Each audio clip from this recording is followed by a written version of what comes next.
je m'appelle Martine Laroche-Joubert. Je suis grand reporter spécialisée dans les zones de conflit depuis une trentaine d'années.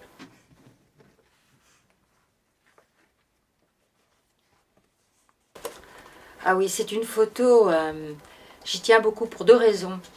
Nous venions d'entrer à Sarajevo avec une toute petite équipe de Pharmaciens sans frontières. C'était en juin 1992. Et à ce moment-là, les Serbes encerclaient totalement Sarajevo. Et c'était impossible de passer. Et aucune image n'arrivait non plus de Sarajevo parce que l'émetteur avait été bombardé également par les Serbes. Il n'y avait que quelques journalistes de presse étrangère qui étaient là. Et nous sommes restés avec le caméraman Jean-Marie Lemaire 5 ou 6 jours autour de Sarajevo. C'était vraiment impossible de rentrer. Il y avait d'autres journalistes. Tout le monde est reparti. Nous, on est restés parce qu'il y avait là une jeune fille qui s'appelait Isabelle Achour. Et elle travaillait pour Pharmaciens sans frontières. Et pendant des jours et des heures, elle a discuté avec les Serbes pour qu'on puisse rentrer avec un petit camion de médicaments. Et un soir de guerre lasse, les Serbes nous ont dit de rentrer. Et là, on est rentré dans l'enfer absolu. Il y avait des obus qui tombaient toutes les 30 secondes, des tireurs embusqués partout, qui tiraient sur les gens qui essayaient de traverser les carrefours. Et nous sommes allés chez l'habitant, parce qu'évidemment tous les hôtels étaient fermés. Et une nuit effrayante avec des arrivées de mortiers de tous les côtés. Et à ce moment-là, pendant cette nuit-là, j'ai eu peur de ne jamais revoir mes enfants. J'ai 2 enfants. Et le lendemain matin, j'ai dit à Isabelle, Isabelle, là c'est trop pour moi, j'ai l'impression que je ne reverrai plus jamais Constant et Alexia. Et là, elle m'a regardée, elle avait 25 ans, et elle m'a dit, tu peux pas partir, t'as rien vu. D'accord. Donc, je suis restée. Et je pense qu'on a fait un très bon boulot parce que simplement on était exclusifs et nous pensions que la violence des images allait pousser les capitales européennes à réagir, le pouvoir politique. Et puis finalement, ça a pris 3 ans et 8 mois. Mais je tiens aussi à cette histoire à cause d'Isabelle, à cette photo, parce qu'on voit Isabelle sur cette photo. Isabelle, c'est quelqu'un que personne ne connaît, qui a été complètement héroïque en faisant rentrer ce camion dans Sarajevo. Après, elle s'est occupée de l'approvisionnement pour le pain, de la farine et tout ça. Et 2 ans plus tard, elle a été assassinée en Serbie. Elle travaillait à ce moment-là pour l'Union européenne. Et la police serbe a donné une version invraisemblable de son assassinat, qui a été acceptée les yeux fermés et par le gouvernement français et par Bruxelles. Et moi, j'ai fait une enquête sur un documentaire sur les circonstances de son assassinat. Et je crois avoir démontré que la version officielle n'était pas la bonne. Ça a déclenché une enquête internationale qui n'a pas complètement abouti, mais bon, je parle d'Isabelle dans mon livre parce qu'il y a des gens comme ça qui ont des conduites complètement héroïques, qui sont assassinés, dont personne ne parle, et je trouve ça terriblement injuste. Ce sont des gens souvent à qui je dois beaucoup, et voilà pourquoi je suis contente que vous parliez de cette photo, parce qu'on voit Isabelle sur la photo, à côté de moi. Le siège de Sarajevo, parce que c'était un siège moyenâgeux, où les gens étaient donc affamés, comme autrefois. Et certainement aussi les printemps arabes, que j'ai couverts récemment en Syrie et en Libye, où j'ai tellement vu de jeunes de votre âge qui manifestaient dans les rues pour la liberté d'expression. Ils étaient complètement pacifiques, très éduqués, c'était des étudiants en anglais, en français ou en médecine. Ils descendaient avec leur famille, des enfants. Voilà, je les ai suivis pendant des mois et voilà, ils sont quasiment presque tous morts. Les révolutions ont mal tourné, aussi bien en Syrie qu'en Libye, ça me rend triste.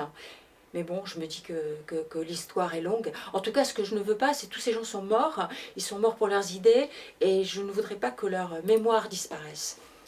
Et ça, c'est quelque chose qui me tient vraiment à cœur. Voilà. Et ces 2 printemps m'ont énormément marqué par le courage de ces jeunes qui manifestaient dans la rue malgré les risques. Quand on est reporter de guerre, d'abord il faut avoir une valise toujours prête, bon, pour être prêt à partir, parce que quelquefois c'est comme ça, hein, on vous dit il y a un avion le matin ou même dans 3 heures et tu le prends.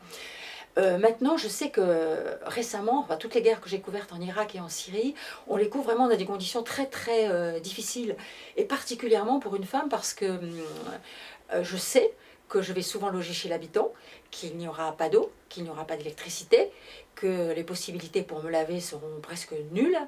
Et en tant que femme, malgré tout, je pense que c'est très important d'être correctement habillée. Alors quand je prépare ma valise, j'anticipe tout ça. Donc j'achète des lingettes pour me laver, j'achète des petites culottes en papier, j'essaie d'avoir des jolis vêtements, voilà, des manches longues, mais quelque chose de pas provoquant, mais simplement joli. D'abord, c'est pour moi, parce que moi je me sens mieux si j'ai une bonne apparence, et c'est important aussi pour les gens que j'ai en face de moi, parce que le fait que je fasse un effort pour bien m'habiller, ils sont sensibles à ça, ça montre que je les respecte. Voilà. Donc, en tant que femme, c'est très important. Sinon, être une femme sur un terrain de guerre, c'est toujours, mais toujours un avantage, parce que on est accueilli beaucoup plus facilement. Quand dans une équipe où il n'y a que des hommes, les gens voient arriver une femme, ça adoucit les rapports, les relations sont plus fluides, les gens me font davantage de confiance. Vous savez, on débarque comme ça, c'est violent avec les grosses caméras, le matériel, tout ça. Voilà, chez des gens qui déjà vivent dans des conditions très dures. Et le fait que je sois là, voilà, ça adoucit la rencontre. Donc je pense que c'est toujours un avantage. Même dans les milieux les plus radicaux, les hommes qui sont là me méprisent complètement, évidemment, parce que je suis une femme. Donc du coup, moi, ça me permet de faire un peu ce que je veux. Je me promène dans les interstices. Et puis à un moment, bon, ils me disent toujours... presque toujours. Vous savez, il y a nos femmes qui sont de l'autre côté, est-ce que vous pourriez aller les voir? Voilà, elles voudraient vous voir. Et moi, du coup, je passe de l'autre côté, je vais voir leurs femmes, je discute avec elles. Et moi, comme ça, je comprends mieux la situation. Voilà. Donc, même dans les milieux les plus fondamentalistes, et Dieu sait si j'ai fait des reportages parmi eux, aussi bien en Irak, en Syrie, qu'au Pakistan, en Afghanistan, ça, je n'ai jamais senti, au contraire, j'ai toujours senti que le fait d'être une femme, ça me facilitait le travail. Alors, je n'avais pas vraiment envie de l'écrire, hein, parce que je n'aime pas me retourner sur le passé. Si vous me demandez en effet quel est le reportage que je préfère, je vous dirai toujours le prochain. Bon, donc me retourner sur le passé, déjà, c'était pas facile. Bon, mais je l'ai fait parce que je pense que c'est un métier qui est très menacé, le métier de grand reporter. Il est très menacé par les coupes budgétaires, aussi bien dans la presse écrite qu'à la télévision, par les financiers qui ont leurs propres impératifs, qui sont de faire des économies. Et ces économies, elles impactent d'abord, parce que c'est le plus facile, les gens qui vont sur le terrain. Et ils poussent les patrons de presse à ne pas nous envoyer sur le terrain et à nous faire travailler de Paris. Parce que c'est vrai qu'en télévision, on reçoit des images venues d'un peu partout. Le problème, c'est que il faut envoyer les gens sur place pour comprendre la situation, pour décrypter le contexte dans lequel les images sont prises. C'est indispensable d'aller voir pour que les gens soient mieux informés, pour éviter, je l'espère, de nouvelles catastrophes, pour donner la parole à des gens qui, sans des journalistes, n'auraient pas la parole. Et ces gens-là, peut-être, peuvent contribuer à sauver la planète. Donc, il y a tellement plus de fausses informations qui circulent, donc il faut envoyer, au contraire, de plus en plus de reporters sur le terrain. C'est pas du tout la tendance, actuellement. La tendance, c'est de garder les gens à Paris et de nous faire travailler de Paris. Et moi, je me bagarre contre ça. Et je me suis dit, bon, ben voilà, je vais écrire ce livre pour montrer ce qu'est ce métier, ce que ça représente. Dire aussi et l'écrire que pour aller chercher des informations, il y a des gens qui sont morts pour ça. Je pense en particulier à un Géry avec qui j'ai beaucoup travaillé, qui s'appelait Gilles Jacquier. Il a eu le prix Bayeux, il a eu le prix Albert Londres, il a eu tous les grands prix et il a été assassiné à Homs, en Syrie. Voilà, Gilles a été tué parce qu'il allait chercher une information. Mais il y en a beaucoup d'autres comme ça, des journalistes. Il y en a 80 qui sont morts l'année dernière, plus ou moins connus, plus tous ceux qui sont en prison. Voilà, les journalistes sont des cibles et c'est ce que je voulais essayer de montrer, et que pour aller chercher des informations, il y a des gens, des reporters qui sont, voilà, qui sont capables de risquer leur vie pour ça, et ça c'est important et ça mérite d'être respecté.